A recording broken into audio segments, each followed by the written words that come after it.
اس کی کال آئی تو بہت شور سنائی دے رہا تھا. میں نے پوچھا کیا بات ہے؟ بولنے لگی میرے کزن کی شادی ہے. مجھے یقین نہیں آ رہا تھا. میں نے پھر پوچھا یار سچ بتاؤ کیا بات ہے؟ بولنے لگی میرے کزن کی شادی ہے. میں نے کہا ٹھیک. تو کچھ ٹائم گزرنے کے بعد اس نے اپنے لہنگے کی تصویر بھیج دی.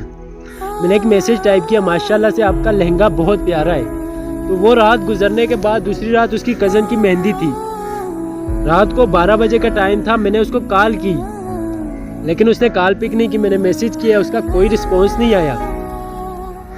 تو میرے دل میں بہت عجیب خیال آنے لگ گئے. رات کو 2 بجے کا ٹائم تھا. میں نے اس کے کزن کی آئی ڈی آن کی, ٹک ٹاک کی آئی ڈی آن کی.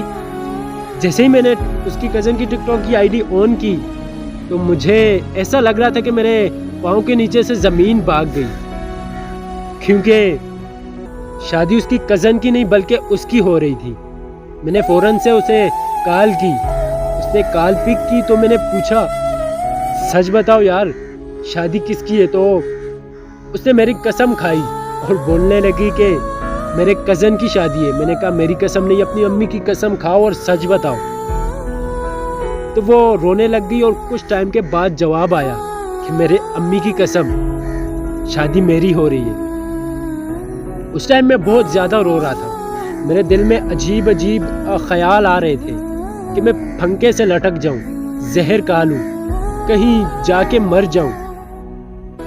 سچ میں مجھے کبھی ایسا نہیں لگ رہا تھا کہ میں اس کے بنا جیوں گا. آج اس کی شادی کے تقریباً 3 سال گزر گئے لیکن میں جی رہا ہوں. میں نے کبھی یہ نہیں سوچا تھا کہ میں اس کے بنا جیوں گا.